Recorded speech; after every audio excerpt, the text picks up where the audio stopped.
2020, the federal Liberals kind of started to go really left, and even more so in the recent days, trying to appease to the NDP. And now you've lost that center group of people who are center right leaning, like myself, the ones who can kind of fall into the blue Liberals or the red Tories. And some of them find that the Conservative Party today, I know the tent is big, but the tent is a little too big for my comfort level when you've got people who spew a lot of really crazy things and kind of that Jordan Peterson rhetoric, which I can't fathom or get my head around.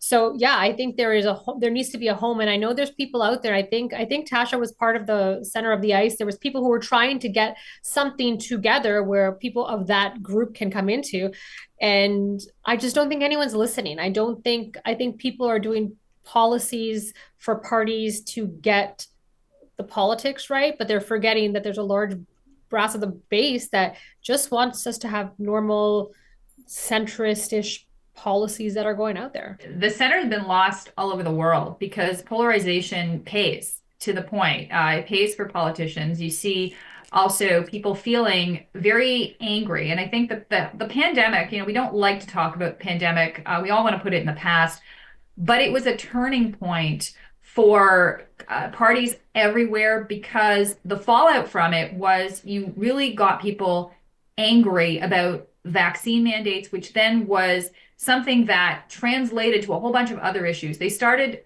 paying attention, and they started mobilizing on social media, and politicians like Pierre Poilievre really capitalized on that in the sense of getting lists of these folks, connecting with them, becoming leader in large part on the convoy movement. That was a real, a place to get people engaged, and then transitioning their engagement to other issues, to issues of immigration, to issues of economics, to other things. They were collected in a way, and that. When people are 1 in 10 Canadians uses food banks today, you've got poverty rates that have increased, not decreased. Trudeau's first mandate, they went down, but then they started going up even before the pandemic. You have a wellspring to tap, and you have mobilized people who were angry. That anger is still with us. It's been channeled into this election, or the upcoming election. You see it with Donald Trump. You see it with Giorgia Meloni. You see it with Orban. You see what's happening in Austria. They just got a far-right chancellor. Like, it's happening everywhere because that anger has been channeled.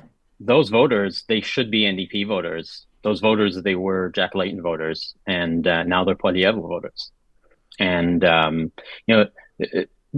your point, Ryan, the Liberal Party, I feel, personally, made a big mistake by getting rid of Trudeau. Like, he's very unpopular, but who are they going to put into place? A banker from London, or Chrystia Freeland that nobody likes? Like, they're only worse options, and it's looking really grim for them.